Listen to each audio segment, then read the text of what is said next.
ڕێوڕەسمی بڵاوکردنەوەی کتێبە چاپکراوەکانی ڤێم. دامەزراوەی ڤێم ڕێوڕەسمی بڵاوکردنەوەی 4 کتێبی نوێ بۆ 4 نووسەری کورد ڕێک دەخات.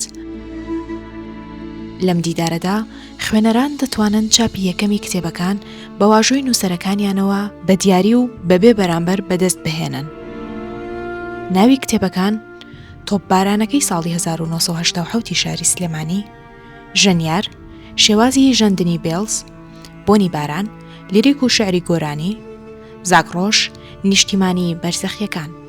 ئەم مەراسیمە هەلێکی نایابە بۆ خوێنەران.